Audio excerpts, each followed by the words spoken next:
नमस्कार, आपके साथ मैं राजीव शर्मा लेकर हाजिर हूं देश का सवाल। बिहार विधानसभा के दूसरे और आखिरी चरण के लिए 11 नवंबर को वोट डाले जाएंगे। सभी दलों ने चुनाव प्रचार में अपनी पूरी ताकत झोंक दी है। जंगल राज, कट्टा बंदूकों वाली पूर्व सरकार, रोजगार, सांस्कृतिक पहचान, पलायन जैसे मुद्दे बिहार चुनाव में छाए हुए हैं। बीजेपी, आरजेडी और कांग्रेस राज में कट्टा और बंदूकों की बात कहकर जंगल राज का आरोप लगा रही है, तो कांग्रेस इसे 20 साल पुरानी बात बता रही है। प्रधानमंत्री मोदी ने दूसरे चरण के चुनाव प्रचार में भी कट्टा, छठ पूजा का अपमान, इसको लेकर विपक्ष पर निशाना साधा, तो प्रियंका ने बिहार की अस्मिता की बात कह मतदाताओं का दिल छूने की कोशिश की। अपनी जनसभा में हरा गमछा देखकर तेज प्रताप यादव को बेघर होने का दर्द सताने लगता है। तेज प्रताप हरा गमछा वालों को आरजेडी समर्थक बताकर जयचंद का जिक्र करते हैं और कहते हैं कुछ जयचंदों के चलते ही उन्हें घर से निकाल दिया गया। मुद्दे कई हैं, कुछ ऐसे भी मुद्दे हैं जो सियासी लाभ के लिए जानबूझकर पैदा किए जा रहे हैं। बहरहाल 14 नवंबर को ही पता चल पाएगा कि जनता ने किसकी नैया पार लगाई और किसे बीच मझधार में डुबो दिया।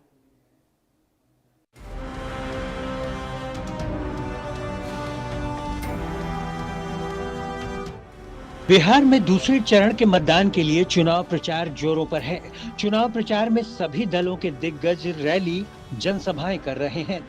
प्रधानमंत्री मोदी ने दूसरे और आखिरी चरण के चुनाव अभियान को विराम दे दिया।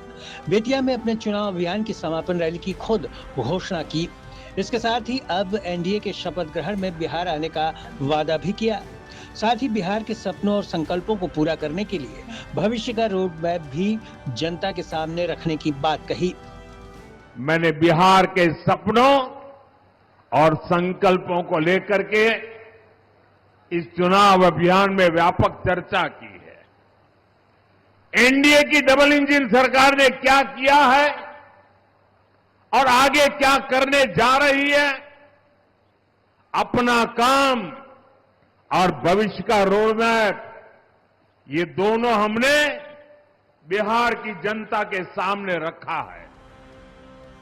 प्रधानमंत्री मोदी ने पूर्व की आरजेडी और कांग्रेस की सरकारों पर निशाना साधते हुए कहा कि आरजेडी आने वाले बिहार के बच्चों को रंगदार बना रही है, जबकि एनडीए सरकार हर बच्चे को डॉक्टर, इंजीनियर बनाने की चाहत रखती है। तो छोटा सा बच्चा भी बड़ा माथा ऊंचा करके कह रहा है कि आरजेडी सरकार रंगदार बनाती है, और वो बच्चा कहता है मैं खुद रंगदार बनना चाहता हूं।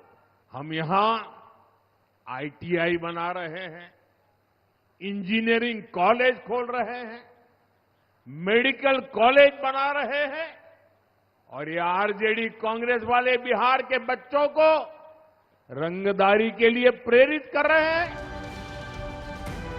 बेतिया में अपने आखिरी चुनाव प्रचार में पीएम मोदी ने फिर से कहा कि बिहार में कट्टा सरकार नहीं बल्कि विकास की सरकार चाहिए। नहीं चाहिए कट्टा सरकार, नहीं चाहिए कट्टा सरकार। फिर एक बार, फिर एक बार, फिर एक बार, नहीं चाहिए कट्टा सरकार। फिर एक बार। तो अब की बार कौन जाएगा 122 के पार? जी हाँ, मेरा ये कहने का मतलब ये है कि 11 तारीख को जो वोटिंग होगी वो 122 सीटों पर होगी और 121 सीटों पर 6 तारीख को वोटिंग हो चुकी है। इन 122 में कौन बाजी मारेगा, क्योंकि इन 122 पर कब्जे के लिए इस वक्त बिहार की धरती एक ऐसी रणनीतिक क्षेत्र में तब्दील कर दी गई है जहां पर हर पार्टी अपने वायदों और अपने वारों से दूसरी पार्टी को घायल करने और जनता के सामने दागदार साबित करने की कोशिश में लगी हुई है। लेकिन ये सारे के सारी बातें, ये सारे के सारे दावे क्या इस बार अपने पक्ष में करने के लिए काफी होंगे? इन 122 सीटों पर क्या पार्टियां अपना हक जताने की स्थिति में आ चुकी हैं या कांटे की टक्कर बनी हुई है? पिछली बार जो चुनाव आयोग ने आंकड़ा दिया है वो करीब 65% से ज्यादा की वोटिंग का आंकड़ा दिया है, जो अपने आप में एक बड़े भारी फिगर को दिखाता है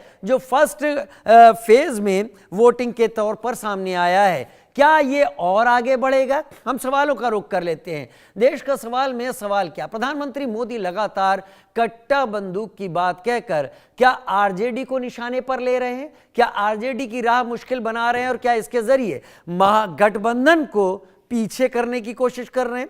घुसपैठियों का जिक्र कर रहे हैं गृह मंत्री अमित शाह। सीमांचल में क्या एनडीए के लिए वोट पक्का कर रहे हैं? पिछली बार सीमांचल में याद करिए एआईएमआईएम ने 5 सीटें जीत ली थी। तेज प्रताप के हरा गमछा पहने जयचंद वाले बयान से क्या तेजस्वी को नुकसान होगा?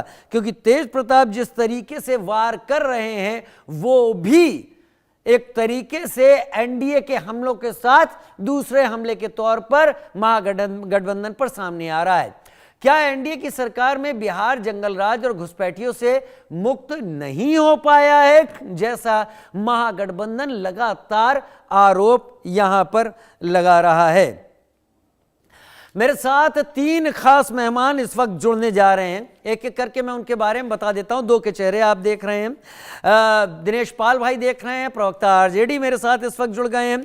निगत अब्बास को आप देख रहे हैं, कांग्रेस प्रवक्ता के तौर पर। निगत, बहुत स्वागत है, बड़े दिनों बाद आप दिखाई पड़ी। मैं सोच रहा था कि पिछले चरणों में जब हम किस तरीके से सारा प्रचार चल रहा है, लेकिन ठीक है, अब जब मिली तब बेहतर, क्योंकि आपके तर्क बहुत अच्छे होते हैं, उन्हें सुनने में अच्छा भी लगता है। और साथ में मनीष पांडे भाई भी मेरे साथ इस वक्त बीजेपी से जुड़े हुए हैं प्रवक्ता के तौर पर। तीनों ही प्रवक्ता हैं, इसलिए मैं चाहूंगा, क्योंकि हम 11 तारीख की बात कर रहे हैं, हर प्रवक्ता अपनी राजनीतिक विचारधारा को ही आगे रखेगा।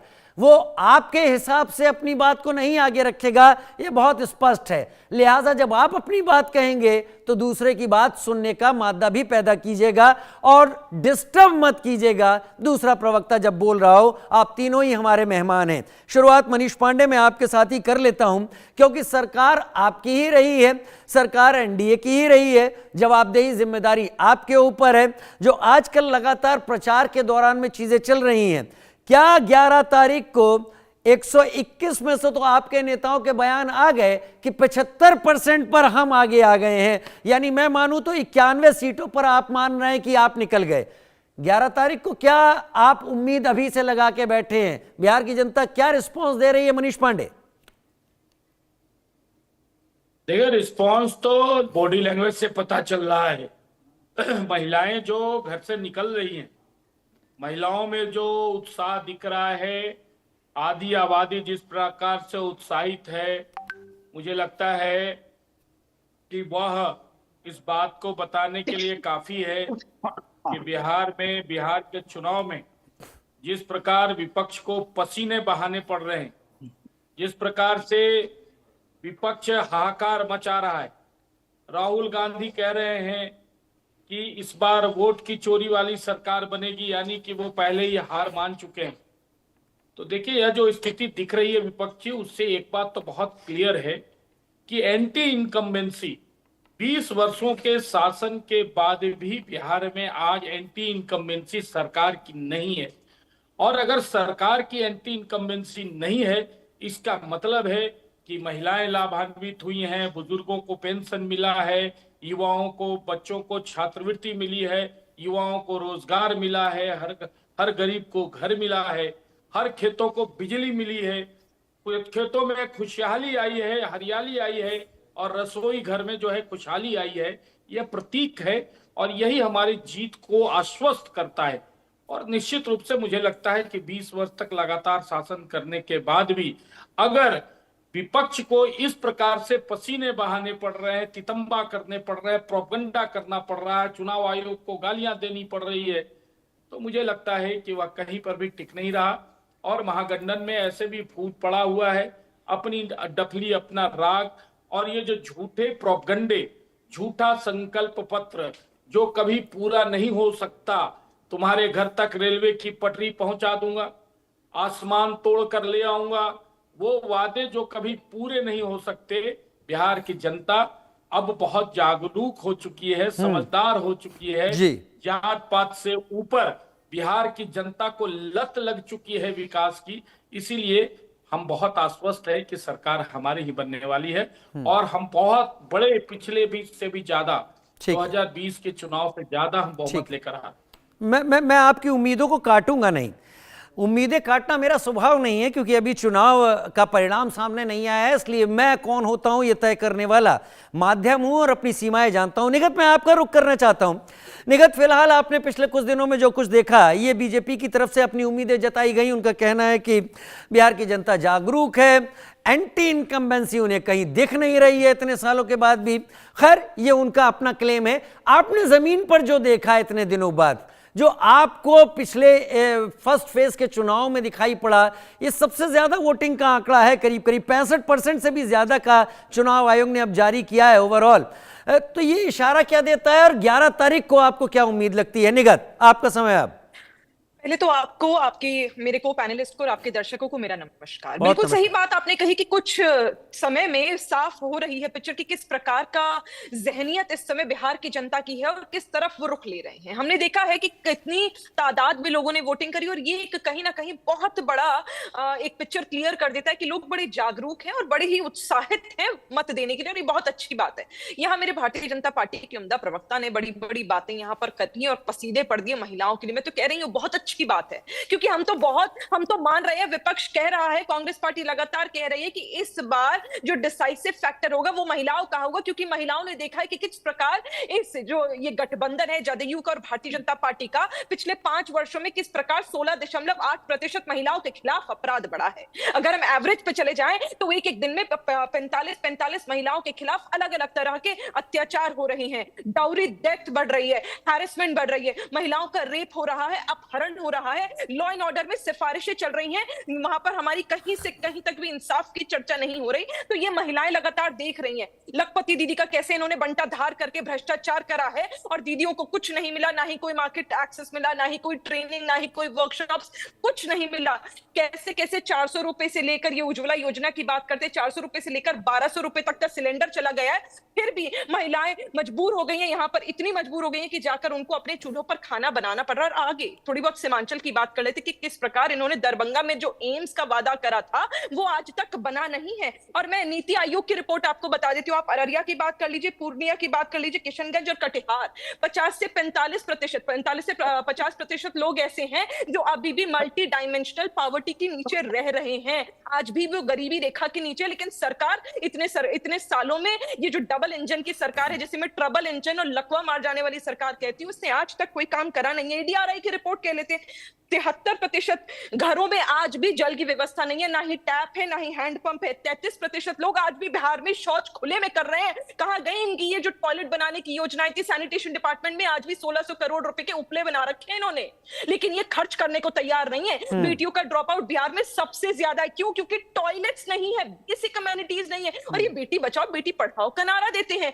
आज बच्चियां स्कूल नहीं जा पा रही है क्योंकि टॉयलेट्स नहीं बना पा रहे हैं। तो किस तरह की चीज है? आज सबसे ज्यादा हाईएस्ट maternal mortality rate और इन्फेंट मोर्टेलिटी रेट कहां पर है, आप मुझे बताइए, और लोवेस्ट बता दीजिए कहां पर है। बिहार में किस प्रकार महिलाओं का हश्र हुआ है, इसके बारे में मुझे यहाँ पे जनता को बताने की जरूरत नहीं है। जनता ने अपना मन बना लिया है और इस बार कांग्रेस पार्टी आरजेडी के साथ मिलकर हमारा महागठबंधन सरकार बनाएगा, याद देखिएगा। वाकई सरकार बनाएगा, ये हम भी देखेंगे। 14 तारीख ज्यादा दूर नहीं है, आप लोगों के साथ ही बैठेंगे, चर्चा भी आप लोगों के साथ करेंगे। और आप लोगों की किसी भी उम्मीद को मैं अपने किसी सवाल से कुठाराघात नहीं करना चाहता, क्योंकि अभी सारी चीजें ढकी हुई हैं। ईवीएम में कुछ जा चुकी हैं, कुछ ईवीएम में जाएंगी। दिनेश भाई मेरे साथ इस वक्त जुड़े हुए हैं। दिनेश भाई, इससे पहले कि आरोप प्रत्यारोप क्या लग रहे हैं आप लोग को लेकर वो बात करूं, लेकिन पहले आपकी भी उम्मीद जानना चाहता हूं। आप लोगों ने लालटेन जलाने की जो कोशिश की पहले फेज में, कितना प्रकाश रहा, कितनी उम्मीद आपको लगी, और अगले फेज के लिए 11 तारीख के लिए आप क्या उम्मीद कर रहे हैं? क्या रिस्पॉन्स जमीन पर दिख रहा है आपको? देखिए, पहले तो बिहार की जनता ने जिस उत्साह के साथ मतदान किया है इस बार, उसके लिए हम उनके तहे दिल से आभारी हैं कि बिहार में बदलाव के लिए बहुत ही शानदार वोटिंग हुई है। और हमें उम्मीद है कि दूसरे चरण में और बेहतर मतदान प्रतिशत आपको देखने को मिलेंगे, क्योंकि इससे और जनता में उत्साह बढ़ा है। देखिए, दूसरी तरफ ये कि आप गौर से देखेंगे तो भाजपा के जितने नेता आ रहे हैं, चाहे वो उत्तर प्रदेश का उन्मादी मुख्यमंत्री हो नफरत बोलने वाला, या आसाम का मुख्यमंत्री हो नफरत की भाषा बोलने वाला, या कोई तड़ीपार हो जो आके यहाँ बोल रहा हो, या भारत का सबसे झूठा नेता हो, जो कि कट्टा, दुनाली और सिक्सर की बात कर रहा हो। इससे पहले वो मंगलसूत्र, मुजरा, गाय, गोबर, मंदिर, मस्जिद, मतलब ये सब बातें करते थे। आप उनको देखेंगे जब गुजरात में जाते हैं तो वहां भी उनके व्यापार, बिजनेस, फैक्ट्री की बात करते हैं, लेकिन बिहार में आते हैं तो वाहियात की बातें करते हैं। क्योंकि उनको लगता है कि बिहार की जनता तो बेवकूफ है, मूर्ख है, लेकिन उनको पता नहीं है कि बिहार की जनता बहुत राजनीतिक रूप से बहुत जागरूक जनता है, और इस बार उनको उनके सबक सिखाएगी। नीतीश कुमार जी मुख्यमंत्री बनने के बाद से जो बिहार में मंडी सिस्टम जो हटाए थे, किसानों की स्थिति इतनी बदतर हो गई कि आज हर पर किसान परिवार का एक दो व्यक्ति बाहर मजदूरी करने को मजबूर है, यानी कि खेती बाड़ी से उनको नहीं चल पाता है। तो वो बाहर से जो आए हुए साथी हैं, जो बाहर के फैक्ट्रियों में काम करते हैं, वो छठ में रुके हुए थे। आदरणीय तेजस्वी जी ने उनसे अनुरोध किया था कि आप आए हैं तो रुक के मतदान कीजिए और एक बिहार में बदलाव कीजिए, ताकि आपको बार बार बाहर वहां फैक्ट्रियों में जाने की नौबत न आए। तो उन भाइयों ने, अपने साथियों ने तेजस्वी जी पे भरोसा जताया और बढ़ चढ़ के वो वोटिंग की। दूसरी तरफ जो पटना में रहकर कंपटीशन तैयारी करते थे लड़के, चाहे बाहर में तैयारी करते थे, जो बार बार नौकरी के लिए जाते थे तो पुलिस उन पर लाठियां बरसाती थी, उनके पेपर लीक हो जाते थे।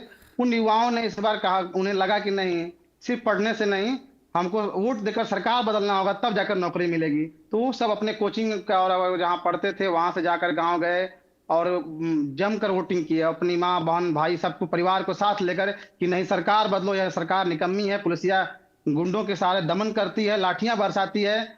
तो उन माओं के साथ है, और माताओं के बीच भी एक दिखा कि किस तरह से बिहार में ये जो कट्टा, दुनाली और सिक्सर की बात करने वाली एनडीए सरकार किस तरह से अपराध बढ़ाई हुई है।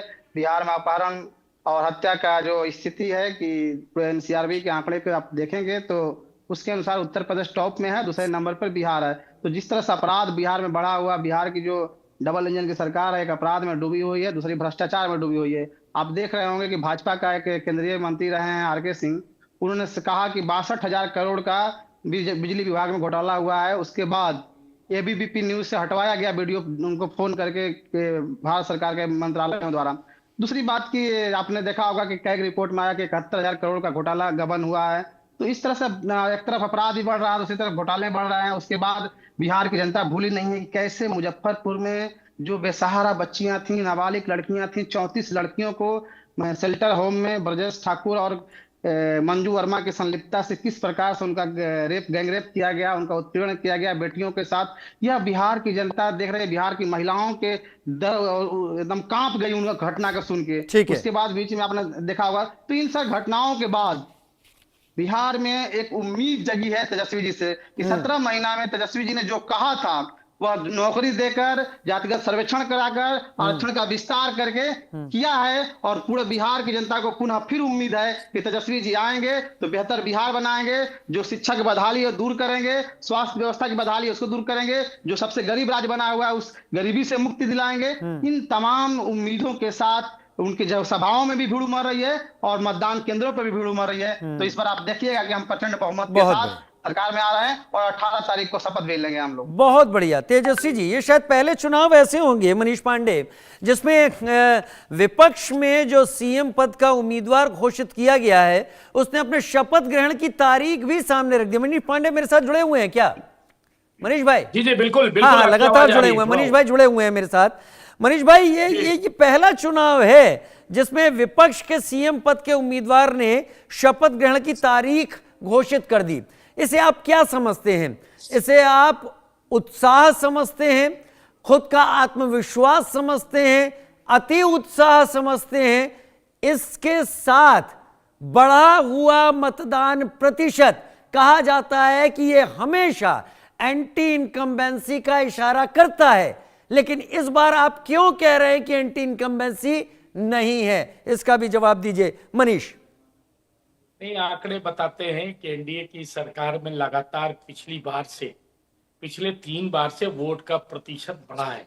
एनडीए सरकार का जो वोट टोटल पड़ते रहे वो लगातार बढ़े पिछले 3 बार से।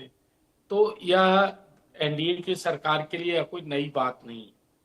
दूसरी बात है कि मेरे मित्र अभी कह रहे थे, मैं सुन रहा था, निगत अब्बास जी को भी सुन रहा था और अभी भी सुन रहा हूं। देखिए, एक तो यह है कि ये जो आपने कहा कि शपथ ग्रहण की तारीख पक्की कर ली है, देखिए ये सत्ता की जो भूख है लंबे समय से, ये देखिए इनको विकास से कोई मतलब नहीं, इनको सिर्फ और सिर्फ सत्ता चाहिए।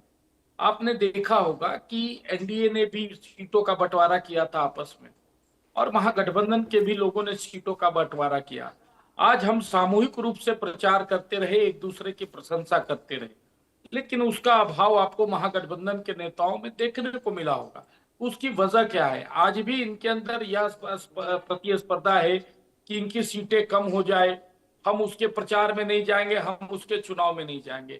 यह स्थिति, यह इनकी यूएसपी है। दूसरी बात है कि आज जिन पार्टी के प्रवक्ता अपराध पर, भ्रष्टाचार पर, बलात्कार पर, अपहरण पे जो आज बयान दे रहे हैं और एनसीआरबी का डाटा दिखा रहे हैं, भाई मैं तो उनसे सीधा सवाल करना चाहूंगा कि 90 के दशक में दो बहुत बड़ी घटनाएं घटी थी। एक तो यह जब शोरूम से गाड़ियां उठा ली थी लालू जी की बेटी की शादी में, और दूसरा एक डॉक्टर के कार की चोरी हो गई थी जो ढूंढने के बाद लालू प्रसाद जी के मुख्यमंत्री वाले आवास पर पाई गई थी। भाई जरा उन दोनों का जो एफआईआर दर्ज होता है घटना होने पर, ये दोनों घटनाएं बड़ी प्रचलित हुई थी उस 90 के दशक में। जरा मेरे राजद के प्रवक्ता मित्र इन दोनों घटनाओं का जरा कोई एफआईआर का जो क्रमांक होता है, संख्या होता है, वो जरा दिखा दें। देखिए एक दौर था जब बिहार में अपराध होते थे लेकिन एफआईआर दर्ज नहीं होते थे। आज वो लोग अगर आज के एनसीआरबी के डाटा में जहां एक मोबाइल भी चोर गिर जाती है, भुला जाता है, तो उसका भी सना थाने में दर्ज कराया जाता है। हर कांड होते, इतना ही नहीं, एक थाने में अब 3-3 दरोगा है। ठीक है, अपराध होते हैं, मैं इस बात से इनकार नहीं करता, अपराध हर जगह होता है, लेकिन अपराधी भी त्वरित कार्रवाई करते हुए पकड़े जाते हैं और सत्ता संपोषित अपराध नहीं है। मुख्यमंत्री आवास से फिरौती की रकम वसूली नहीं आपको जाती। क्यों लगता है, नहीं अब मैं मुद्दे पर आता हूं, आपको क्यों लगता है कि बढ़ा हुआ मतदान प्रतिशत एंटी इनकम्बेंसी नहीं है? ऐसा आपको क्यों लग रहा है? ऐसा इसलिए लग रहा है कि देखिए, पहला बात तो जो मतदाताओं का रुझान है, बूथ पर जिस प्रकार से मतदाताओं के जो ओपिनियंस आए हैं, जिस प्रकार से मतदाताओं ने विकास पर वोट किया है, और खास करके ऐसे भी पहले से भी देखा जा रहा है, इस बार भी देखा हम लोगों ने कि महिलाओं का शुरू से मोदी जी की सरकार आने के बाद भी और उसके पहले नीतीश जी की, देखिए मैं एक बात बताऊं, 2005, 6, 7, 8 में उन बालिकाओं के लिए जो योजनाएं जो बनी थी, साइकिल की योजना, छात्रवृत्ति की योजना, पोशाक की योजनाएं, वो बालिकाएं अब मां बन गई, बड़ी हो गई 20 वर्षों के बाद, अब वो मां बन गई और अब उनको 10,000 भी मिल रहा है और आने वाले समय में 2 लाख रुपया भी मिलेगा। उसी पर तो विपक्ष सवाल उठा रहा है, महिलाओं के खिलाफ क्या अपराध बढ़ गए, लड़कियों को टॉयलेट नहीं। खैर मैं बहुत ज्यादा तो नहीं दूंगा समय, लेकिन निगत आपको क्यों ऐसा लग रहा है बीजेपी को एसआईआर के बाद भी, जब एसआईआर का आप लोगों ने इतना विरोध किया तब भी मतदान प्रतिशत अगर इतना बढ़ गया जो कि सबकी जुबान पर है, तो ये बढ़ा हुआ मतदान प्रतिशत बीजेपी प्रवक्ताओं को ऐसा क्यों लगता है कि ये एंटी इनकम्बेंसी तो नहीं है?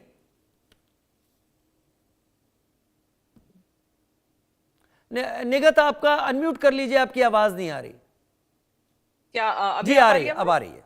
जी जी, मैंने कहा ऐसा अगर इन लोगों को सोचना है कि एंटी इनकम्बेंसी वेव नहीं है और इन लोगों ने इतना अच्छा काम किया है, तो मैं मानती हूं कि इन्होंने जाकर बताया होगा कि जो जो काम के वादे देश के प्रधानमंत्री नरेंद्र मोदी जी ने करे थे वो अब तक क्यों नहीं हुए। इतनी बड़ी बड़ी मंच पर रैलियां कर दी। मुझे याद है भागलपुर में, आपको याद होगा, विक्रमशिला सेंट्रल यूनिवर्सिटी बनाने का वादा 2014 में देश के प्रधानमंत्री नरेंद्र मोदी जी ने करा था। मोतिहारी में बात कर ले तो शुगर मिल बनाऊंगा, आपको याद होगा वो बयान 2015 में देश के प्रधानमंत्री नरेंद्र मोदी जी ने कहा था कि इतनी जल्दी शुगर मिल बनेगी, यहीं आकर मैं चाय पीऊंगा। आज 10 साल हो गए हैं लेकिन इन काम के बारे में चर्चा ही नहीं कर रहे हैं, आज तक इन पे ये बता ही नहीं। अरे आप लोगों ने चाय नहीं बनने दी तो कैसे पिएंगे वो? लिटरेसी रेट नहीं बनाइए बनाइए और हमें भी पिलाइए। हम तो कह रहे हैं बिहार की जनता के साथ बैठकर हम भी पी लेंगे, लेकिन क्या है ना, इनकी बड़े बड़े जुमले, बड़े बड़े वायदे जरूर है, लेकिन आज तक इन लोगों ने जो डिलीवरी के नाम पर है वो कोई काम करा ही नहीं है। किस प्रकार का भ्रष्टाचार, मैं तो स्वास्थ्य विभाग की बात कर लूं तो 1300 करोड़,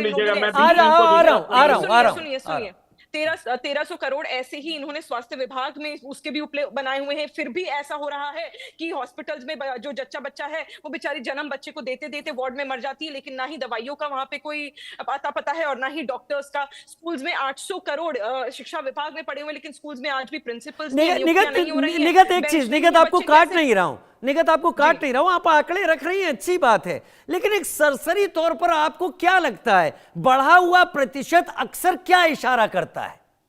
मेरा हमेशा से ये मानना है कि देश और देश की जनता हर दिन प्रतिदिन और हर राज्य में, सिर्फ एक राज्य की बात नहीं करूंगी, हर दिन वो समझ रही है जहां पर जो सरकार है वो कैसा परफॉर्म कर रही है और उसके बेसिस पर डिसाइड कर रही है। और मुझे लगता है ये जो बड़ा हुआ आंकड़ा है वही जागरूकता का ही एक कारण है बहुत बड़ा, जो लोगों ने सोचा कि इस बार हमें भारी बहुमत में जाकर सरकार बनानी है और ऐसी सरकार बनानी है कि देश को भी पता चले कि जनता देश की और बिहार की क्या चाहती है। तो जो भी होगा वो बिहार की जनता का बहुत बड़ा मतदान से वो एक रिजल्ट आया हुआ होगा और मुझे लगता है उसकी हम रिस्पेक्ट भी करेंगे और जनता वेट कर रही है। ठीक है, एक मिनट मनीष पांडे, सिर्फ एक मिनट अपना रिपोर्ट कीजिए, मैं दिनेश भाई के पास जाऊंगा।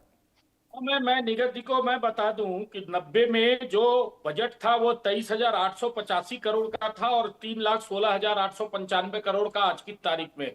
विकास दर 4.8% था तो आज विकास दर 11.9% है। कृषि विकास दर 2.3% था तो आज वो 8.5% है। प्रति व्यक्ति आय 7,914 था तो आज 66,828 है। बिजली की उपलब्धता तब 22% मात्र थी, आज 100% बिजली की उपलब्धता है। ग्रामीण सड़कें जहां 384 किलोमीटर मात्र थी, आज 1,17,00,000 किलोमीटर आज है। मेडिकल कॉलेज जहां 6 थे वहां आज 12 संचालित है और 21 निर्माणाधीन है। साक्षरता दर जहां 47% था आज 80% है और राज्य में इंजीनियरिंग कॉलेज पहले 0 थे आज 38 है।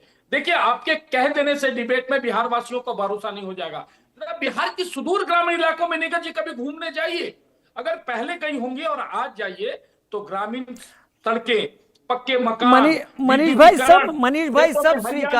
भाई सब स्वीकार करता हूं, मैं दूर क्यों जाऊं, मैं पटना के ठीक बीच में आ जाता हूं। अशोक खेमका वहीं मारा गया था, अगर नाम मैं गलत नहीं ले रहा हूं तो। मैं एक मिनट आ रहा हूं, निगत आपके पास आ रहा हूं, आपको वक्त दूंगा। दिनेश भाई इंतजार कर रहे हैं। दिनेश भाई, बढ़ा हुआ मतदान प्रतिशत आपकी राजनीतिक सोच के हिसाब से आ रहा हूं। दिनेश भाई, क्या इशारा करता है बढ़ता मतदान का प्रतिशत? उम्मीद है 11 को ये और बढ़ेगा।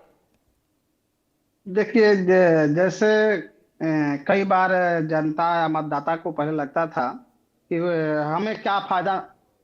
हमें क्या फायदा मिलता है, हम क्यों वोट देने जाएं, कई बार ऐसा लगता था। लेकिन जब जनता में एक बदलाव की जब बयार बहने लगती है तो हर व्यक्ति को लगता है कि नहीं, सबसे महत्वपूर्ण है वोट देना, और वो इस बार दिखा है। इसलिए पूरी जनता उमड़ पड़ी, खासकर युवा और महिलाएं पूरा उमड़ पड़े हैं मतदान के लिए, क्योंकि उनको बदलाव दिखाना है। और दूसरी बात एक कह रहे थे आपके प्रवक्ता महोदय भाजपा के, इन्हें 1990 का FIR याद आ रहा था, लेकिन अभी पिछले 2 महीना पहले जिनका एक मंत्री है जिसपे दवा चोरी का आरोप लगा है, जीवेश मिश्रा, उसने अति पिछड़ा के समाज के पत्रकार को लाइव मारा था, मुक्का मुंह पे मुंह तोड़ा था। उसके बाद भी पुलिस FIR नहीं कर रही थी, जाले में नेता प्रतिपक्ष को जाना पड़ा, तब जाकर FIR हुआ।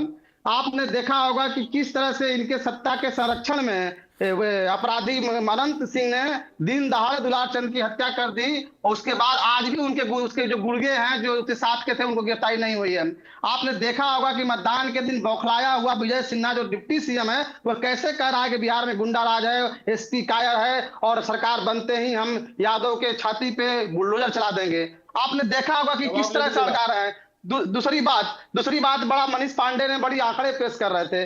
आपको मालूम होगा कि जब विकास की बात होती है तो हम समकालीन आसपास से तुलना करते हैं, न कि आप पुराना अतीत देखते हैं। आज बाकी राज्य कहाँ है और हम कहाँ हैं। आज अगर 2025 की बात करेंगे, ये कह रहे थे कि 2004-05 में 23,885 करोड़ का बजट था और आज 3,16,000 का बजट हो गया है। अरे भाई, तो आपके पड़ोसी राज्य झारखंड का भी देख लीजिए, बिहार का बजट उस समय में 13 गुना बढ़ा है, तो झारखंड में जो 6500 का बजट था 2005 में, आज 1,45,000 का बजट बढ़ा है, जो कि 22 गुना बढ़ा है। पड़ोस में उत्तर प्रदेश है जो उस समय 55,000 का बजट था, आज 8,08,736 का, यानी 15 गुना बजट बढ़ा है। तो आपके पड़ोसी राज्य का जो है वो आपसे ज्यादा स्पीड में बजट बढ़ा हुआ है। और दूसरी तरफ ये बजट बढ़ने की बात तो कर रहे हैं लेकिन कर्ज की बात नहीं कर रहे हैं। 2005 में बिहार मात्र 43,000 करोड़ के कर्ज में था, आज 3.25 लाख करोड़ के कर्ज में है। आज हर बिहार का बच्चा पैदा जो लेता आज लेगा उससे 30,000 रुपया कर्ज इन लोगों ने लाद दिया है। आज 63 करोड़ रुपया हम लोग प्रतिदिन ब्याज देने के मजबूर हैं। और आज स्थिति है कि बिहार देश में आज भी सबसे गरीब राज्य है, साक्षरता दर सबसे खराब है। उसके बाद आपने ये भी देखा होगा कि 2023 के सर्वेक्षण के अनुसार बिहार में मात्र 10% लोग 12वीं पास किए हैं। और शिक्षा की बात कर रहे थे, लड़कियों के ड्रेस की बात कर रहे थे, बिहार में सबसे गुणवत्ता की बात करेंगे शिक्षा में सबसे खराब बिहार की शिक्षा व्यवस्था है। गुणवत्ता के नाम पे कुछ नहीं है। ठीक है, मैं ये समझ गया। बात कर रहे हैं मैं दिनेश भाई ये बात मैं भी मान गया। मनीष भाई मैं आता हूं आपके पास, जवाब के लिए भी आऊंगा, लेकिन दिनेश भाई ने ये गलत नहीं कहा है। दिनेश भाई ने गलत नहीं कहा, समकालीन तुलना होनी चाहिए।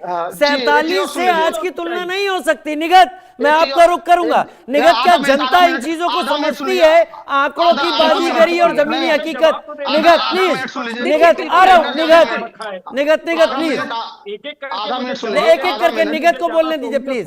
निगत, क्या जनता ये आंकड़ों की बाजीगरी समझती है? बिल्कुल बिल्कुल। देखिए, आंकड़ों की अगर वो बाजीगारी नहीं भी समझ रही है तो मेरा तो ये मानना है कम से कम जनता ये तो देख रही है ना कि कौन किन के मोहल्ले में अगर अस्पताल में जच्चा जन्म देने गई है तो या तो वो जन्म देते देते मर गई क्योंकि अस्पताल में डॉक्टर और दवाइयां नहीं थी। ऐसा क्यों है कि सबसे ज्यादा जो माएं मर रही हैं, हाईएस्ट मैटरनल मोर्टालिटी रेट और इन्फेंट मोर्टालिटी रेट बिहार में है। तो ऐसा तो है नहीं कि सिर्फ आंकड़े हैं, जनता खुद देख भी रही है ना कि किस प्रकार त्रस्त हो गई है जनता की, बदहाली हो चुकी है हर व्यवस्था की। और उसके बावजूद अगर ये सरकार कुछ नहीं कर पा रही तो इस सरकार को दोबारा लाने का क्या मतलब है? अरे मुझे बताइए, ऐसा क्यों है कि लोवेस्ट लिटरेसी रेट है? ये बड़ी बड़ी यहाँ पर कसीदे फिर से पढ़ रहे थे शिक्षा व्यवस्था की। अरे मैं नहीं, तुम्हारा एनसीआरबी का डेटा कहता है। अपने सरकारी आंकड़ों को तो मानोगे ना, तो जनता देख रही है ना कि मेरा बच्चा पढ़ नहीं रहा है। यहाँ पर दारू बैन है, शराब बैन है, उसके बाद भी यहाँ पर मिलकर बच्चा इलीगल तरीके से ले रहा है और गलत गलत हाथों में जा रही है। तो जनता को दिख रहा है, खुली आंखों से दिख रहा है, उसे किताबें उठाने की भी जरूरत नहीं है। और ये यहाँ पर बता रहे थे कि बड़े बड़े रोड्स बन गए। अरे अगर इतने रोड्स बने तो आप अपने आंकड़े उठाकर देखिए, बच्चे स्कूल नहीं जा पाते क्योंकि कीचड़ है, रास्ते में तालाब है, कीचड़े हैं और बच्चा सही से रास्ते से स्कूल नहीं जा पा रहा, स्कूल उसको छोड़ना पड़ रहा है। ये मैंने, ये आपने कहा ना कि जाइए बिहार में देखिए, जाइए, मैं गई हूं, जाकर देखा है, तभी बता रही हूँ कि वहां पर किस प्रकार लोग त्रस्त हो चुके, परेशान हो चुके। पीएम सड़क योजना में आज भी 1100 करोड़ रुपए ठप्प पड़े हुए हैं, लेकिन इस सड़कें बनाने को राजी नहीं है। शुगर मिल पर इन्होंने जवाब नहीं दिया कि कब चाय बनेगी। आज तक दरभंगा के एम्स पर इन्होंने बात नहीं करी। एयरपोर्ट जो शुरू नहीं होते, पैसा जा कहां रहा है? फीता काटने से थोड़ी ना सरकारें बनाइएगा। और अभी भी बिहार की जनता ने देखा है। और ये जिस प्रकार महागठबंधन की जो रैलियां हुई, चाहे वो तेजस्वी जी और राहुल जी की जनसभा हो, उसमें किस प्रकार युवा आए हैं और जेनजी। ठीक है, बोलिए बिहार के साथ में आप दोनों वर्सेस हैं, आप दोनों आपकी काट रख सकते हैं। दिख रहा है। नहीं, मैं तो ये कहना चाह रहा हूं आपके दर्शकों से भी कि भाई बिहार में एनडीए की सरकार तो 2005 से थी, नीतीश जी मुख्यमंत्री 2005 से थे, लेकिन हर घर बिजली 2014 के बाद क्यों आई? नली गली, नल जल, शौचालय, ये सारे चीज 2014 के बाद क्यों आए? उसका सबसे बड़ा कारण यह है कि केंद्र में नरेंद्र मोदी जी की एनडीए की डबल इंजन की सरकार 2014 के बाद आई। उसके पहले जो यूपीए की सरकार थी, अगर वह सहयोग की होती तो मुझे लगता है 2005 के बाद से ही हर घर को शौचालय, हर घर को बिजली, नली गली, नल जल, स्वास्थ्य आदि की सुविधाएं हो जाती। देखिए, इन 20 वर्षों में अगर केंद्र की यूपीए सरकार ने बिहार सरकार को सहयोग किया होता तो आज हम इससे बेहतर परफॉर्मेंस कर रहे होते। लेकिन यह कि जो महागठबंधन के प्रवक्ता जो आज अभी प्रवचन बांट रहे हैं, उसमें उनकी क्या भूमिका रही, जरा इस पर भी जरा सा वो यूपीए सरकार ने उन्होंने बिहार को क्या दिया, यह भी देखना चाहिए। आज अगर गंगा पर पुल बने हैं, आज डेवलपमेंट हुआ, रेलवे लाइनें बिछी हैं, रेलवे के पुल बने हैं, तो वो सारा इन्हीं 11 वर्षों में बिहार में संभव हो पाया है। इंफ्रास्ट्रक्चर की स्थिति, एग्रीकल्चर का उत्पादन जो बढ़ा है, आज कृषि का पैदावार 12 गुना ज्यादा बढ़ गया है। कैसे हुआ? कोई जादू से नहीं हुआ, इसके लिए लगातार लड़ना पड़ा। और मैं कहता हूं कि आप कुछ भी आंकड़े पेश कर दो, एक तो दुर्भाग्य है, एक तरफ तो आप कहते हैं कि जितनी केंद्रीय एजेंसियां सब बिक गई है मोदी के हाथों में, लेकिन डिबेट पर जब बैठती है तो वही ED, ICAT, NCRB, NITI Aayog के डाटा पेश करके सरकार को घेरने की कोशिश करती हैं। देखिए, फैक्ट यह है कि पूरे देश का विकास हो रहा है। हर राज्य विकसित हो रहा है। ऐसा नहीं है कि किसी राज्य का विकास रुका हुआ है, हर राज्य विकसित हो रहा है, हर राज्य का बजट, आर्थिक आधार, विकास दर बढ़ रहा है। उस हिसाब से बिहार का भी बढ़ रहा है तो दूसरे राज्यों का भी निगत बढ़ रहा है। लेकिन झारखंड का विकास दर आज नौ निगत आप काउंटर कर सकती हैं। झारखंड के विकास दर से राजीव जी, ज्यादा हाँ राजीव बोलिए बोलिए, अब थोड़ा आप सा काउंटर कर सकते हैं। 1-on-1 खत्म हो चुका है। Manish Pandey thank you so much, जो थैंक बता यू सो रहे हैं, मच। बात कर देखिए रहे ये जो ये हैं, जरा मुझे विश्व मुझे की मुझे जब बहुत शिक्षा अच्छा की लगता बात है। नहीं, मनीष जी से कोई पूछिए, ये जो मैं लगातार कह रही हूँ, देखिए आप इधर उधर कान पकड़िएगा, जलेबी इमरतियां बनाइएगा, उससे फायदा नहीं होगा पांडे जी। मैं तो पूछ रही हूँ, महिलाएं तो सभी के घर में है, किसी की बहन है, किसी की धर्म पत्नी है, किसी की माता है, किसी की बेटी है। आप भी उन्हीं का ध्यान करते हुए मुझे एक बार बता दीजिए अपने परिवार के बारे में कि क्यों जो आपने बहुत बड़ा कसीदा पढ़ के 181 181 एक महिला सुरक्षा हेल्पलाइन नंबर चलाया था, वो क्यों साइलेंट मनीष मोड जी। पर चल रही है और फिर भी सरकार अभी भी सेल्फी मोड में चल रही है? इसका जवाब दे दीजिए। और ये क्यों महिला थानों में आज भी महिला अफसर नहीं है? क्यों ऐसा है कि महिला सुरक्षा के नाम पर पटना आपकी की कब आई सरकार है? बता रही है कि नीलबट्टे आप इससे सन्नाटा हो पहले चुकी है, पटना लगातार कब आई रेप है, हो जरा रहे हैं? ये मैं तो बताइए आंकड़ों ना। के साथ बात कर रही हूँ। बताइए ना, एक पैनल एक दिन पे में बैठ के 45 झूठ महिलाओं के बोलिए। खिलाफ अलग अलग तरह पैनल के पे अपराध बैठ के क्यों हो झूठ रहे मत हैं? बोलिए। देखिए, पैनल पे बैठ के मत झूठ बोलिए। बिहार कब आई देखिए है राजीव पहले जी, अगर ये विकास एनसीआरबी के की नाम डेटा पर को केवल पटना कब आई है पहले अडानी ये और बताइए। अंबानी और तो मेरे भैया अमित शाह के तो बेटे की नहीं विकास हो रही है। हजारों हजार एकड़ जमीन ये लोग दोनों गुजराती अपने दोनों गुजराती मित्रों को बांट रहे हैं। बिहार की जनता का विकास नहीं हो रहा है। बिहार में मनमोहन सिंह के समय में सड़क बनाने की शुरुआत हुई थी, ये बिजली महिला की सुरक्षा के पहुंच ऊपर बढ़ी कोई थी। जवाब नहीं देंगे। महिला सुरक्षा के अच्छा ऊपर अच्छा, कोई ठीक है जवाब ठीक नहीं है, एक देंगे। मिनट एक मिनट, जरा सा मैं दिनेश भाई से एक सवाल पूछ लूं। मनीष जी आप जवाब जरूर दीजिएगा क्योंकि घालमेल हो जाएगा। दिनेश भाई, मैं तो देख रहा हूं कि प्रधानमंत्री तो आरजेडी पे हमला कर रहे हैं, कह रहे हैं कि अगर आरजेडी और गठबंधन आया तो बच्चों के हाथ में दुनाली आ जाएगी। यहां तेज प्रताप कह रहे हैं कि मुझे हरा गमछा दिखता है, मुझे ऐसा लगता है कि समाज में प्रॉब्लम होने वाली है। उन्हें पार्टी परिवार से क्या निकला? अब तो तेज प्रताप भी आपके सामने है। देखिए राजनीति, मोदी जी की आप बात पहले कर रहे थे। नहीं क्यों मोदी क्यों जी क्यों? के- वो भी दोनों बता रहे हैं, जनशक्ति जनता दोनों दल से हो, बता- वो भी दोनों अपनी एक दोनों पार्टी बता रहे हैं। लेके खड़े हैं। बिल्कुल बिल्कुल बिल्कुल बिल्कुल बिल्कुल। पहले तो मोदी जी ने, आप कहा कि लालू जी का नाम ले रहे हैं। आपको मालूम होगा कि मोदी जी केवल झूठ बोलते हैं, दो व्यापारियों को फायदा पहुंचाते हैं। व्यापारियों के चंदे पे जिस तरह से अवैध रूप से चंदा वसूला गया था, आप जान रहे हैं, कानून बना के उससे उड़ रहे हैं और खाली झूठ बोलते हैं। केंद्र की जब बात करते हैं तो उन्हें नेहरू जी याद आते हैं, बिहार में जब आते हैं तो उन्हें लालू जी नाम याद आता है, क्योंकि विकास करना नहीं, काम करना नहीं है, इसलिए उनको नाम ले चलिए ठीक है, अब बिहार के मुद्दे पर आइए। आपने कह दिया ना, अब बिहार पर आइए। तेज प्रताप भी क्यों हमलावर है, क्या हो गया? देखिए, बिहार में हर व्यक्ति को अपना पार्टी बनाने हैं, चुनाव लड़ने का तो अधिकार वैसे ही है। प्रधानमंत्री भी कर रहे हैं, उसमें गलत क्या है? प्रधानमंत्री गलत इसलिए है कि प्रधानमंत्री को हर चुनाव में आके लंबी लंबी बातें बोले हैं, वो काम कुछ नहीं किया। एक फैक्ट्री आज तक नहीं दी, एक केंद्र विश्वविद्यालय नहीं दिए। वो कहकर मनीष 1-on-1 खत्म है। अब आप लोग जहां देखे कोई गलत बोल रहा है बोल सकते हैं। विशेष राज्य का दर्जा नहीं दे पाए, तो उनसे इसलिए वो प्रधानमंत्री हैं। बिहार के सांसदों के सहारे वो कुर्सी बची हुई है, लेकिन वो खाली जुमला फेंकते हैं, काम नहीं करते, इसलिए सवाल बनता है। मैं पूरे पैनल से जानना चाहता हूं, तेज प्रताप पर कितने घोटाले के मामले दर्ज हैं? दिनेश जी बताइएगा, तेज प्रताप पर कितने घोटाले के मामले दर्ज हैं? आप ही बता दीजिए। मैं एक सवाल पूछना चाहती हाँ हूँ। हाँ पूछ लीजिएगा, जरा बताइए मनीष जी। आपके मुझे तो पता है कि एक भी नहीं है, मुझे तो पता है एक भी नहीं है। अगर किसी को जानकारी हो कि उनके ऊपर घोटाले के मामले दर्ज हैं कोई भी, तो मुझे जानकारी अवश्य देंगे। मुझे तो पता है कि एक भी नहीं, ठीक है। और शायद उनके ऊपर घोटाले के मामले दर्ज नहीं है, इसलिए आज वो अपने परिवार से निष्कासित है। क्योंकि अच्छा। लालू परिवार को बिना घोटाला वाला सूट ही नहीं करता। लालू परिवार की यूएसपी यही है। आज देखिए, तेज प्रताप घोटालेबाज नहीं है तो परिवार से निष्कासित कर दिए गए। अब जो लोग घोटालेबाज हैं, जिनके हाँ ठीक है, आप लोग रख सकते हैं बातें। क्या देना दीजिए, आप बस एक बात बता दीजिए कि देश के प्रधानमंत्री नरेंद्र मोदी जी ने कहा था कि नीतीश बाबू का तो डीएनए ही खराब है, डीएनए जबरदस्ती फंसाने की कोशिश की है। वो तेज प्रताप को भी फंसाई हुई है। नहीं एक बात बताइए दिनेश भाई, एक बात बताइए। अभी निगत आपके सवाल पे आता हूं। क्या मनीष कह रहे हैं कि तेज प्रताप घोटालेबाज नहीं है इसीलिए पार्टी और परिवार से निष्कासित हो गए, या तेज प्रताप ने वाकई पार्टी विरोधी गतिविधियां कर दी थी?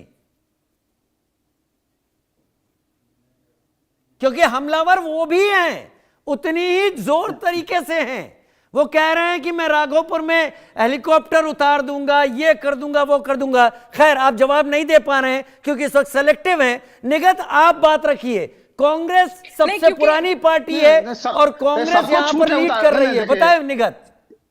देखिए विरोध का स्वागत है, सब क्योंकि विरोध करें। लगातार असल में क्या है ना, भारतीय जनता पार्टी के लोगों की थोड़ी आदत है इसकी टोपी उसके सर, उसकी टोपी इसके सर करने की, और इसीलिए इधर उधर के जवाब दे रहे हैं और जो सवाल पूछे गए हैं आंकड़ों पर बात नहीं कर रहे। सुनिए, मैं किसी के बीच में नहीं बोलती, इस तरह से मैं डिबेट नहीं करती।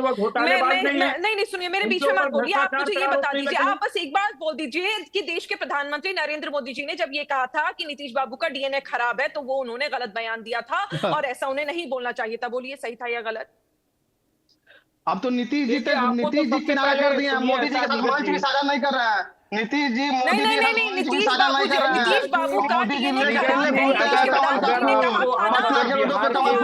गलत है, वो आपके हिसाब से गलत है या सही है? वो बिहार के ऊपर डिबेट में बैठी है तो सबसे पहले आपको यह बताना चाहिए कि राहुल गांधी जी ने जो छठी मैया का अपमान किया, वो क्या अपमान किया? मुझे वो वीडियो, छठ का वीडियो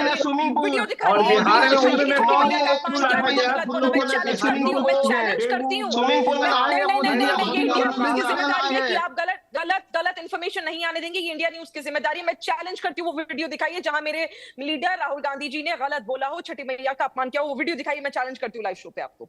मोदी जी के नौटंकी पे उन्होंने बोला था, मोदी जी जो छठ के नाम पे नौटंकी कर रहे थे। नौटंकी करते हैं, हिम्मत है किसी रोड पर मोदी जी नौटंकी करते हैं। मोदी वीडियो दिखाइए, वीडियो दिखाइए, वीडियो दिखाइए, वीडियो दिखाइए। वोट किस प्रकार देश के प्रधानमंत्री बदल देते हैं, ये नमाज पढ़ता हुआ कोई व्यक्ति नौटंकी कर रहा है, जो सड़क पर नमाज पढ़ रहा है वो नौटंकी कर रहा है, यह कहने की आपकी और आपके नेता की हिम्मत है? आप अभी कहेंगे बात नहीं हो रही थी, देश के प्रधानमंत्री नरेंद्र मोदी जैसा नौटंकी बात को क्या करें? भारत की जनता नहीं है, पता है ना आपको? भारत की जनता नरेंद्र मोदी जैसे नौटंकी बात को नौटंकी नहीं कोई कहेगा तो क्या कहेगा? आपने क्या कहा मोदी जी के बारे में? राहुल गांधी ने क्या कहा मोदी जी के बारे में कि नौटंकी करते हैं? अभी छठी मैया नरेंद्र मोदी कह रहे, सोच लो, राहुल गांधी जी छठी मैया को कहा बुढ़ापा में चुनाव आया है तो आपने प्रत्यक्ष को प्रमाण किया। आपने यहाँ पर खुद कह दिया कि देखो मोदी जी को क्या कहा राहुल गांधी ने, आपने प्रत्यक्ष को प्रमाण किया। आपने खुद बोल दिया कि देखो राहुल गांधी ने मोदी जी को क्या कहा। आपने मोदी जी के बारे में बता दिया कि मोदी जी के बारे में बोला गया, छठी मैया के बारे में नहीं बोला। ये आपने खुद बोली है बात। थैंक यू, मैं यही बस साबित करना चाह रही थी कि किस प्रकार भारतीय जनता पार्टी के लोग झूठ बोलते हैं। आपके नेता ने नहीं कहा कि वो छठ पूजा की नौटंकी करते हैं। अरे यार, ये एक कोई व्यक्ति सड़क पर नमाज पढ़ता है, वो नमाज पढ़ने का नौटंकी करता है, आप बोल सकते हैं? हिम्मत है आपकी? अरे नरेंद्र मोदी जैसा नौटंकी करके कहेगा नहीं उसका भाई नौटंकी करेगा। क्या केरल के कांग्रेस के हैंडल से बिहार की तुलना बीड़ी से नहीं की गई? आप इनकार कर देंगे इस बात से? ने क्यों कहा था राज्यसभा में 2022 में खड़े होकर तंज क्यों कर सकता बिहार की जनता पर कि इनका बस चले तो ये तो पूरे देश को बिहार बना दे, पूरे भारत को बिहार बना दे? किसने कहा था ये? आप इनकार कर देंगे? किसने कहा था? पीयूष गोयल ने नहीं कहा था। पीयूष गोयल ने बिहार के मुद्दे पर बहस करने का अधिकार नहीं है, खास करके वो लोग जो बिहार के भाजपा को बिहार में कभी सीएम नहीं मिला है, नहीं, एक एक करके आप ठीक है, ठीक है, ठीक है। मैंने आप सब लोग मेरे मेहमान हैं, आप सब लोग मेरे मेहमान हैं। आपका सम्मान मेरा भी सम्मान है। मैं नहीं चाहता कि आप लोगों की इमेज खराब हो, क्योंकि अभी एक और फेज बाकी है। दिनेश भाई, आपके पास आऊंगा, आप टाइम लिमिट सेट करके बात होगी, जैसे कि हम एक दूसरे की बात सुने। कट्टा, क्रूरता, कटुता, करप्शन, कुशासन, इससे जोड़ा जा रहा है आरजेडी को। क्या जवाब देंगे आप इस पर, क्योंकि ये बड़ा फिक्स वर्ड यूज किए जा रहे हैं? देखिए आप और क्यों किए जा रहे हैं, आपको क्यों लगता है? देखिए आप मोदी बूतने नहीं किया जा रहा है। एक बंदर जैसा, जिसका खुद मुंह है, बंदर की भी बात करने आता है बिहार में। एक तो जो खुद मानसिक रूप से विक्षिप्त है, आसाम में वो राहुल गांधी को भाजपा के नेताओं की जो है विकास की बात कर नहीं सकते। भाजपा वाले इसी तरह के वाहियात शब्द बोल सकते हैं, बात कर सकते हैं बिहार में आके। आप अगर देखेंगे 2015 के बाद से तेजस्वी जी राजनीति में है, और अभी भी इंडिया गठबंधन का बिहार में तेजस्वी जी नेतृत्व कर रहे हैं। 20 के विधानसभा चुनाव में भी किए थे। तेजस्वी जी कितनी विनम्रता के साथ अपनी बात मुद्दों पे रखते हैं। वो फालतू की इधर उधर की बात नहीं करते हैं और बड़ी सम्मान के साथ नीतीश जी का चाहे किसी भाजपा के नेता का नाम लेते हुए और वो विकास की बात करते हैं, मुद्दे की बात करते हैं। और उन्होंने 2 बार उप मुख्यमंत्री रहे हैं। उनके समय में किसी मंत्रालय में, जितने मंत्रालय के प्रभारी मंत्री थे, किसी मंत्रालय में एक सुई के नोक बराबर भी कोई गलती खोज के दिखा दे। और उन्होंने तो पिछले 17 महीना में जो काम किया है वह हाँ। बिहार ही नहीं पूरे देश देखा है कि किस तरह से तो उन्होंने प्रधानमंत्री के शब्दों से आपको इतना भी खराब क्यों लग रहा है? क्या बात है इनकी? क्या कहा? प्रधानमंत्री एक जिम्मेदार पद बंदर की शकल पे वाला व्यक्ति है जो आदमी 15 के चुनाव में, 19 के चुनाव में बिहार में कई सारे घोषणाएं किए। उनसे उम्मीद बनती है कि आप विशेष राज्य का दर्जा दें, पटना यूनिवर्सिटी को सेंट्रल यूनिवर्सिटी बनाएं, बिहार में केंद्रीय विश्वविद्यालय खोलें, बिहार में फैक्ट्रियां दें, बिहार को जैसे गुजरात आपका विकसित हो रहा है उस तरह बिहार को विकसित करने के काम करें। लेकिन वह ये काम ना करके वह मुजरा, मंदिर, मस्जिद, घुसपैठ, कट्टा, शिक्षा, दुनाली की बात करते हैं। और आपको बता दें कि मोदी जी और अमित शाह बार बार घुसपैठी की बात करते हैं, उनको शर्म नहीं आती कोई गृह मंत्री घुसपैठियों की बात करे कल चुनाव के टाइम में? अरे भाई, गृह मंत्रालय का जिम्मेदारी है सीमा की सुरक्षा करना। आज तक 5,000 भी घुसपैठियों को नहीं निकाल पाए। मनमोहन सिंह उनके सरकार में उनसे 10 गुना ज्यादा घुसपैठे निकाले मनीष, गए थे। ठीक है, यही बस अंत ही नहीं। मनीष जवाब देंगे, फिर निगत के पास आता हूँ। मनीष बड़ा कैटेगोरिकली बोला है कि अगर घुसपैठी, ठीक है, काफी है, संदेश आया कि अगर घुसपैठियों की बात हो रही है तो जिम्मेदारी आपकी है। मनीष जवाब आपका, मनीष जवाब, मनीष का जवाब सुनिए। मनीष जवाब दीजिए। हाँ, मैं दे रहा हूं जवाब। मेरी आवाज आ रही है? जी आ रही है, स्पष्ट है। हाँ, मैं कह रहा हूं कि देखिए इनकी तमीज। इन्होंने अभी बंदर मुंह वाला कहा, किसको कहा जरा पूछ लीजिए। नहीं, उन्होंने इसके पहले एक तड़ीपार शब्द भी इस्तेमाल किया था, मैं उस पर भी खामोश था। मैं तब भी समझ गया था कि यहां पर आदर नहीं हो रहा है संवैधानिक रूप से एक पद पर बैठे हुए। लेकिन चलिए, छोड़िए, आप सब लोग मेरे मेहमान हैं। मनीष जवाब यह दीजिए कि घुसपैठियों की बात करते हैं, जिम्मेदारी आपकी है, वो कह रहे हैं। देखिए, मैं बहुत स्पष्ट कहता हूं, आज तक, आजादी से लेकर आज तक कोई ऐसा आयोग नहीं बन पाया जिसका काम सिर्फ हो घुसपैठियों को चिन्हित करने का। लेकिन हां, अगर चुनाव आयोग ने लगभग 65 लाख मतदाताओं को चिन्हित किया, जिसमें कुछ मरे हुए थे, कुछ लोग माइग्रेट कर गए थे, शेष जो बचे 24-25 लाख मतदाता थे, और बाद में 3 लाख मतदाता ऐसे जो ट्रेसलेस थे, वो कौन थे? कौन उसकी गारंटी लेगा? वो कहां चले गए वो मतदाता?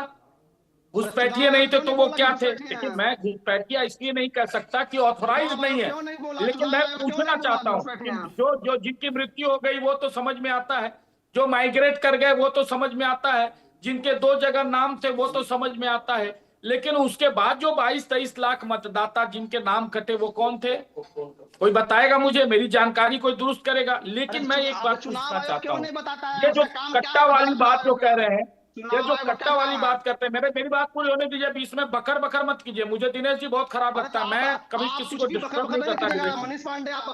नहीं, आप मुझे एक बात बताइए,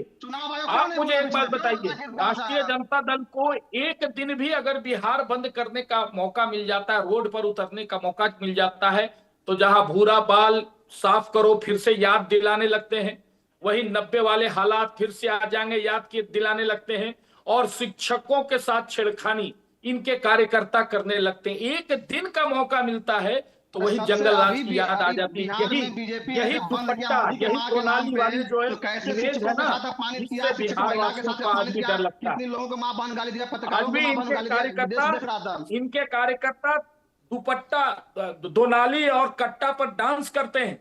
आज भी इनके जुलूस में यह गीत बजाए जाते हैं। जब इनके नॉमिनेशन के जुलूस बनते हैं, निकलते हैं, तो कट्टा और दोनाली का जुलूस जो है वो गाने इनके पर इनके कार्यकर्ता डांस करते हैं।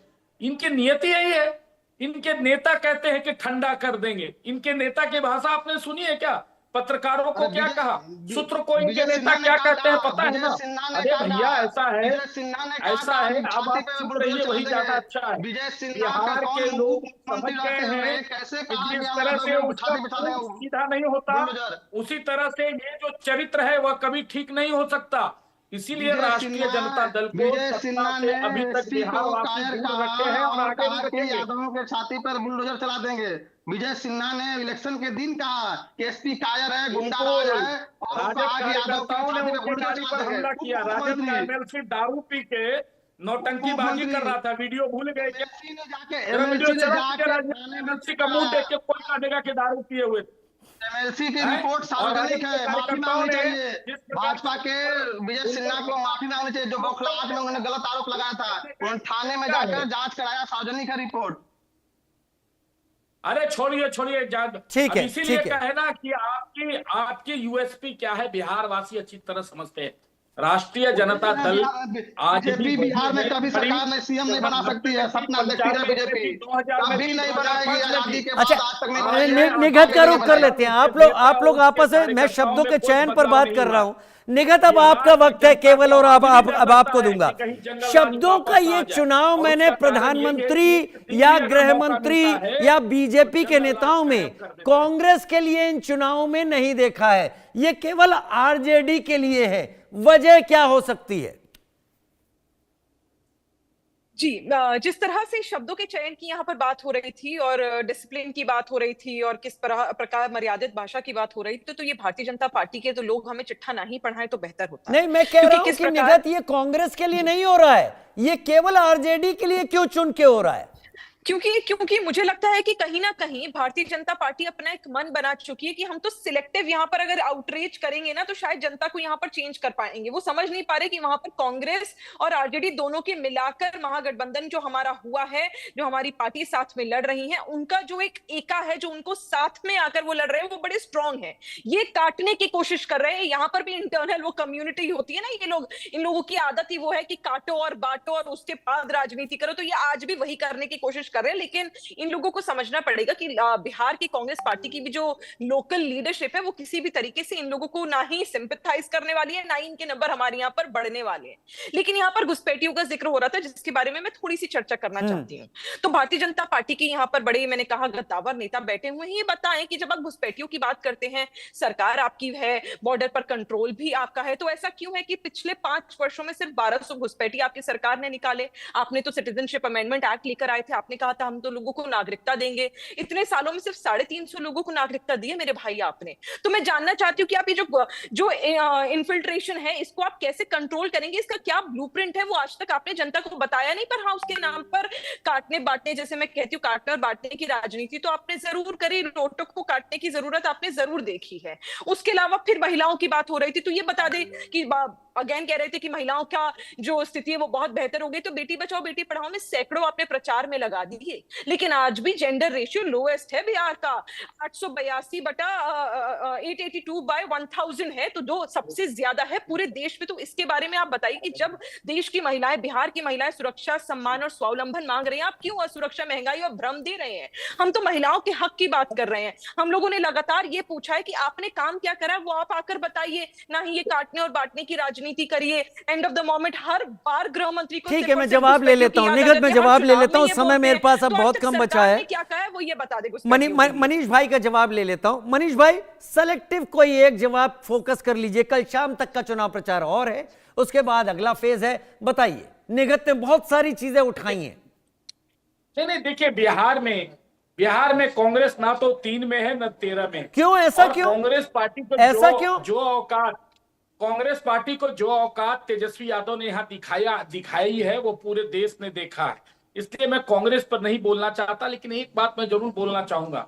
मुझे बड़ी मतलब यह दयनीय हालत देखते, जिस कांग्रेस को सत्ता से उतारने का काम राष्ट्रीय जनता दल ने किया, आज वही कांग्रेस पार्टी उसकी पिछलग्गू बनी हुई है।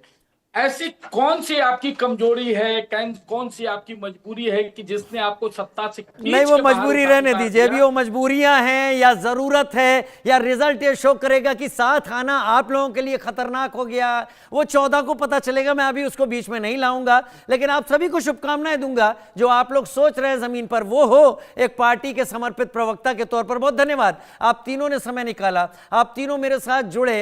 ये जो अगला फेज है वो बताएगा बिहार क्या बड़े बदलाव की तरफ जा रहा है, क्योंकि परसेंटेज यकीनन बढ़ा जरूर है। एक छोटा सा ब्रेक, जल्द हाजिर होते हैं। भारत सरकार ने सभी देशवासियों